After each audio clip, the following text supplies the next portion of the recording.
Armen Levack, 104.5 The Team, 104.5theteam.com. It is that time of the week, which we all look forward to. We're going to talk to Buster Olney, brought to you by Buffalo Wild Wings. Buster, how are you today? I know you're shocked that Armen's not here. Yeah, what's up with that? Yeah, and, what do you do with all the extra oxygen in the room? First of all, now that's how you know that you know what's going on around here, because the guy doesn't stop moving or talking. So, seriously, what do you do? Do you feel like you're on vacation today or what? It's amazing. Like, all the guys around the station, like our producers, Dubsy and Gaz and everybody, they're like, dude, it's so relaxed. Like, how do we do this? Like, it's crazy. Nice. He has a really good excuse, though. His second child, his son, Asher Lowe, was born yesterday morning. Wow, that's awesome news. That's pretty cool. And I'm hoping he'll be a baseball player, not a tuba player like Dad. Well, and I'm guessing that your gift to him is pinstripes.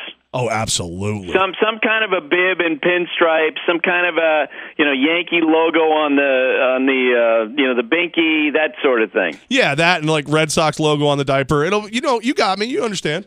Excellent. Buster Olney. Now, first of all, the Yankees, they get Ivan Nova back from the Tommy John. How impressed were you with his first performance? Really impressed. And you're happy for him. I remember talking with him in spring training when he, at that point, probably about 4 months away, and I was asking him, how you doing, how you feeling? And he just kept telling me, I feel great. Like he said, I think I'm going to be able to do well here. I'm going to be able to come back and help. And if you're the Yankees, it was really encouraging because one person within the Yankees organization told me recently, you know what, we're kind of making this up as we go along. In other words, they don't know exactly what's going to come out of their rotation.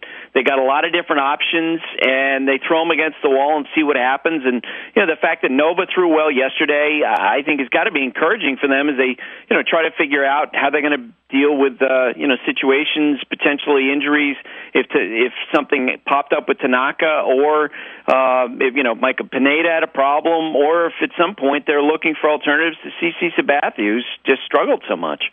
Now, yeah, when you look at what Nova did, and it's a great outing, is this one of those situations where we can we can actually exhale as Yankee fans? We have one arm that we feel dang. No, I don't think so, and I really don't think that's how they sort of feel about it either. I think they kind of feel like that, it's going to be a grind all year, and you're not exactly sure how it's all going to, work itself out. But I think they do feel good about their range of options. In other words, if Nova doesn't work out per se, I think they feel good about Tanaka. And if Tanaka has a problem at some point, I think they feel good about having Nova back. I just think they liked their volume because that's what they've needed to get through these issues this year. He's Buster Olney from ESPN, and of course our baseball guru. Now, with Nova coming back, with him looking good, with them trying to get rest for the rotation, Girardi's hinted at it. Do we see that six-man rotation? Yeah, I think that they'll at least look at it. I don't think they're ready yet to take CC Sabathia out of the rotation because let's face it, if you do that at any point and based purely on performance, he would be the odd man out right now. It might be tough to get an older pitcher sort of back into that rhythm because they realize that they're not going to. They and pretty much every other team in baseball is not going to go through a season where you're only using 5 starters. You might as well have as many guys ready as possible. And if you have 2 or 3 turns through the rotation where you get an extra day of rest for a Pineda, you get an extra day of rest for a Tanaka, why not? And that's how I think they'll go with it. At some point, if all these guys are healthy and they continue on their current track of performance, then once you get into mid-August or early September, then maybe make some tough decisions. There's no way that they use this situation, get a little arrogant, and deal a pitcher, right? I don't think so. And and I've read, and I'm sure you have too, these stories about the Yankees are not ruling out a run at Cole Hamels, and I have certainly gotten that sense that that they'll stay in conversation with the Phillies, they'll stay in conversation with the Reds about Johnny Cueto.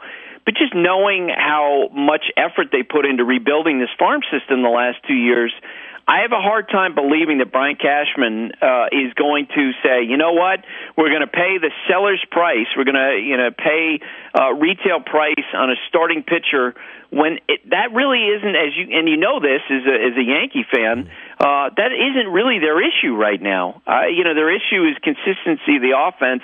And I suspect that Brian Cashman will hold back with his bullets and just wait and see what they need when they get close to the deadline. Blush Olney, ESPN New York baseball analyst. Now, another injury issue with the Yankees. Mark Teixeira has missed a couple of games here and there with a neck injury. Is this just, creaks and crones of an old man on the baseball diamond, or is this something that, again, as a Yankee fan, you got to be concerned about? You got to be concerned about it because he's old, like a lot of the other guys. And, the Yankees, I know what Joe Girardi said, that they don't feel like this is a major issue. They don't know. And I think that, if you gave them truth serum, they would tell you they don't really know. When you're dealing with players with these sort of recent injury histories like Mark Teixeira, like Alex Rodriguez, like Carlos Beltran, that's part of the equation. And I know that they feel like that this isn't a serious matter, but at that age, who knows if this leads to something else. Now, you've been kind of on the Yankees side more or less because of the weaker AL East, believing they have a shot to make the postseason with all these injuries. With this, we haven't hit the All-Star break yet. Do you still believe in that, or are you starting to worry with the amount of DL time they're doing? No, I still believe in that. I picked them to be the wild card team at the beginning of the season, and I still think that, I'd stand by that right now. Well, I don't really have a choice. But, I think that's a reasonable pick at this point. When you look around the division with the Rays, you wonder if their lack of depth at some point is going to become an issue. It's not a dynamic team. I think the Blue Jays are a really interesting team because they just can pound people in a way that no other team can. And I do think that, Josh Donaldson and Russell Martin have changed the culture of that team, increased the urgency of that group, and maybe that'll be a plus for them. But I think it's going to be tougher for the Jays to add before the trade deadline because they probably, only have about $4 to $6 million to spend, where I do think we've seen the Yankees, as they get closer to the trade deadline, they tend to be more willing to take on salary than other teams do. We saw that last year with the Martin Prado trade. I wouldn't at all be surprised if they do something like that. So when you mention an injury like Mark Teixeira has right now, if they get to July 20th and they need help at first base and Teixeira's not right, I think that that's the type of thing that they'll do. And I don't think you're as confident that the Rays or the Jays or the Orioles necessarily would be able to take on that kind of salary. So that, to me, is ultimately could be an advantage for the Yankees here in these last weeks, especially since, it may be that Boston, as we get closer to the deadline, would be more inclined to declare themselves as sellers than buyers based on where they're at today. Can't help but smile when you say that. I really can. Okay. Armen Levack, 104.5 The Team, 104.5theteam.com. He's Buster Olney. Staying in New York, what in the world is happening with the New York Mets? Their offense is just a disaster, but I'm not saying anything that the Mets fans don't know. 27th in the major leagues, are tied for 27th in runs scored in the month of May, tied for 24th this month. It just keeps getting worse, and you keep on waiting for some sort of response from the front office. You keep on waiting for them to step up and to be aggressive. And look, there are not many teams that are out there right now declaring themselves as sellers. And yes, if you make a trade right now, you are going to be paying retail price. But on the other hand, you keep waiting for a waiver claim. You keep waiting for them to, take on maybe a little bit of money in a veteran player who's being shopped by another team as surplus. And I'll, just throw out a name, and this is purely hypothetical, like an Andre Ethier of the Dodgers, who represents surplus there. That type of guy. And it just doesn't seem like to this point that we have any indication that they're willing to actually take on some money. And it's too bad because it feels like that their opportunity is just slipping away without any sort of upgrade from the front office. And I do wonder about the effect of that long term. It's certainly, if they don't make the postseason this year, you might see a response at the end of the year, maybe a change in manager with Terry Collins. But beyond that, and you've been in clubhouses in a way that I haven't, that you wonder about how players are going to feel about what's taking place and whether or not the front office is actually committed in the way that it always expects players to be committed, to go all out. And that's part of the reason why I think it's important for them. Do something. And the Yankee teams that I covered in 98, 99, 2000, 2001, when those guys were, starting to fade, they'd go out and get a David Justice. They'd go out and add, a Glenn Allen Hill, a Jose Vizcaíno. In 2000, I remember when they brought back Luis Sojo. That's something that players, they watch to see what the front office is doing. And I think right now, with how the offense is struggling, there needs to be a response. Now, in all of this, I will say that I'm impressed by Mets fan because I'm not hearing people call for Terry Collins' head. No, I totally agree with you. I get a lot of response on Twitter. Earlier this week, I compared what's happening with the Mets leadership to a player not running out of ground ball repeatedly, because it feels like a lack of effort at this point. And when I send those out and I talk about the team, I get nothing back in regards to Terry Collins. And I think they understand that. The sad thing is, though, I do think that if they don't make the postseason, that Terry's going to wind up, having, the whole situation wind up with him losing his job. And today I did a podcast, and Adam Rubin, who covers the Mets for ESPN New York, was on there, and I asked him about the speculation I hear from executives all over baseball that Bud Black is such a natural fit, and he says he hears the exact same thing. Because of the past history with Bud Black and Sandy Alderson and Bud Black and Paul DePodesta.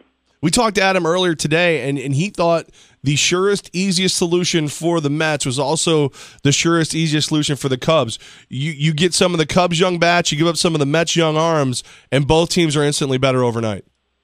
And yeah, I'm guessing that you're probably mostly referring to Starlin Castro. Yeah. My sense is that the Mets have the same view of Castro that a lot of people have, and maybe even the Cubs have, that he just is not, perhaps doesn't have the attention span to be, the focus to be a really good regular shortstop in the big leagues, because he just tends to make a lot of mistakes. I know, coming into the year, the Cubs internally wondered if Castro at some point, if that dynamic would go away for him, because the sense of urgency has gotten better with that team, and that we just haven't seen that per se. I think he's a good player, but I just don't know if necessarily the Mets would target that guy. And the Cubs are not going to trade Addison Russell, and they're just too much concerned, I think, about Javier Baez and his ability to, consistently make contact in the big leagues for the Mets to make that sort of investment. So I think on paper the Mets and Cubs might match,